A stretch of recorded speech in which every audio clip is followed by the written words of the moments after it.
Hi friends, welcome to மண் வாசம் channel.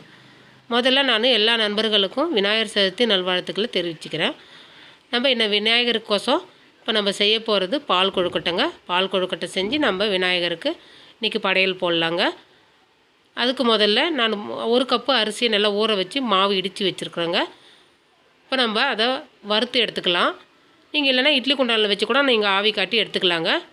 இது டக்குன்னு வேலை ஆகிடும். இது மாதிரி இடித்த மாவை வானலில் போட்டு லைட்டாக வதக்கி எடுத்திங்கனாவே போதும். அவிக்கிறதுக்கும் இதுவும் கரெக்டான ஒரே பதமாக தான் இருக்கும்.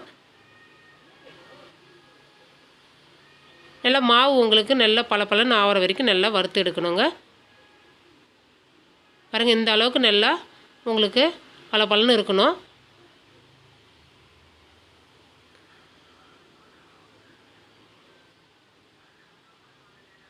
நம்ம கொட்டும்போது அழகாக மாவு கொட்டுது பாருங்கள். இந்த அளவுக்கு நம்ம வதக்கி எடுத்துக்கணும் மாவை. அவ்வளோதாங்க. இப்போ வதக்கின மாவை இப்போ நான் ஒரு வேறு பாத்திரத்தில் மாற்றிக்கினேன். நல்லா ஆறட்டுங்க. கூடவே 1 பிஞ்சு உப்பு சேர்த்துக்குங்க. தண்ணி நல்லா கொதிக்க வச்சு திட்டமாக கொஞ்சம் கொஞ்சமாக சேர்த்து நம்ம பிசைஞ்சிக்கலாங்க. சுட தண்ணியில் தான் நம்ம மாவு பிசையணும். இப்போ தண்ணி சுடுதுன்றதுனால கொஞ்சம் கொஞ்சமாக நான் பிசைகிறேன். தண்ணி அளவுலாம் கிடையாதுங்க, நம்ம பிசைகிறதுல தான் இருக்குது. ஒரு சப்பாத்தி மாவு பதத்துக்கு நம்ம பிசையணும்.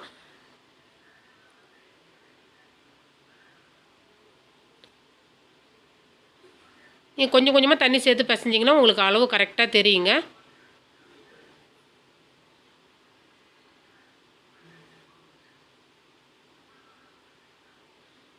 பாருங்கள், கரெக்டான அளவு வந்துடுது.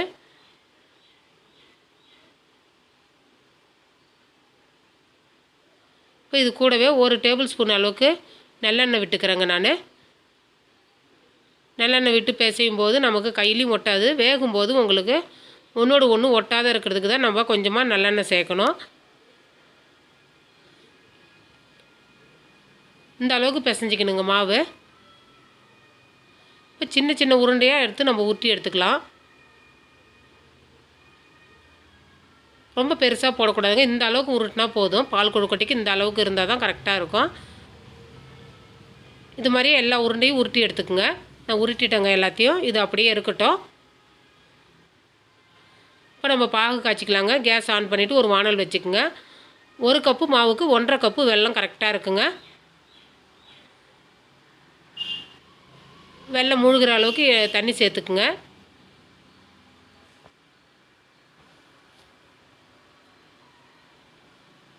நல்லா அந்த வெல்லம் கரைஞ்சி உங்களுக்கு கொதிக்கணும். நல்லா இது பாகு பதெல்லாம் எதுவும் தேவை கிடையாதுங்க. உங்களுக்கு நல்லா வெல்லம் கொதித்தாலே போதும். வெல்லம் பார்த்திங்கன்னா உங்களுக்கு நல்லா கொதி வருது பாருங்கள். இப்போ இந்த டைமில் நம்ம வெல்லம் நல்லா கரைஞ்சதுக்கப்புறம் நம்ம வடிகட்டி எடுத்துக்கலாம். உங்களுக்கு தெரியும், கல் மண்ணெலாம் நிறையா இருக்கும் வெல்லத்தில். அதனால் நம்ம வடிகட்டிட்டோம்னா உங்களுக்கு சாப்பிடும்போது உங்களுக்கு கல்லுலாம் தட்டுப்படாது. அதனால் நம்ம வடிகட்டுறது நல்லது. பாருங்கள், நல்லா கொதி வந்துடுது. நம்ம இப்போ வடிகட்டி எடுத்துக்கலாங்க. இது மாதிரி ஒரு ஜல்லடை வச்சு வடிகட்டினீங்கன்னா எல்லாமே உங்களுக்கு அதில் இருக்கிற குப்பைங்கள்லாம் வெளியில் வந்துடும். அவ்வளோதாங்க. வெல்லம் வந்து கொதிச்சாலே போதும் உங்களுக்கு. இதில் எதுவும் பாகு பதெல்லாம் எதுவும் தேவை கிடையாது. இந்த வெள்ளைப்பாகு அப்படியே இருக்கட்டுங்க. இப்போ கேஸ் ஆன் பண்ணிவிட்டு ஒரு பாத்திரத்தில் ஒரு 1/2 லிட்டர் பால் சேர்த்துக்கிறேங்க. பசும்பால் தான். அது கூடவே 200 ml தண்ணி சேர்க்குறேங்க.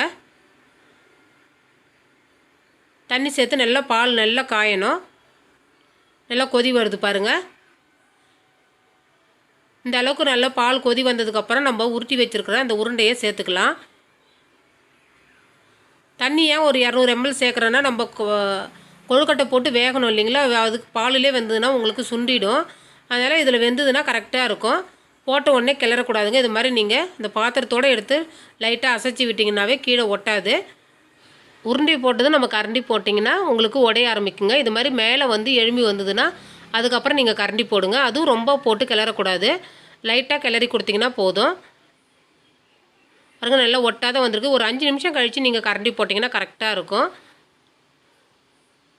நல்லா கொதிக்கணுங்க. ஒரு 10லேருந்து ஒரு 15 நிமிஷம் மீடியம் ஃப்ளேமில் நல்லா கொதிக்கணும். பாலும் சுண்டணும், உங்களுக்கு உருண்டையும் நல்லா வேகணும். நான் 1 டேபிள் ஸ்பூன் அளவுக்கு அரிசி மாவு எடுத்து நான் தண்ணியில் கரைச்சி அதை சேர்க்குறேங்க. அதை சேர்த்திங்கன்னா உங்களுக்கு திக்னஸாகவும் இருக்கும், டேஸ்ட்டும் நல்லா இருக்குங்க. இது மாதிரி அரிசி மாவு சேர்க்கும்போது டேஸ்ட் நல்லாயிருக்கும். உங்களுக்கு அந்த பாலும் திக்னஸ் கொடுக்கும். அதனால தான் நம்ம அரிசி மாவு சேர்க்குறோங்க. உருண்டைகள்லாம் நல்லா வெந்ததுக்கப்புறம் தாங்க வெள்ளைப்பாகு சேர்க்கணும்.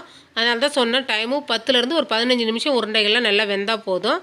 அதுக்கப்புறமேலாம் வெள்ளைப்பாகு சேருங்க. வெள்ளைப்பாகு சேர்த்துட்டு நல்லா கிளறி விடுங்க.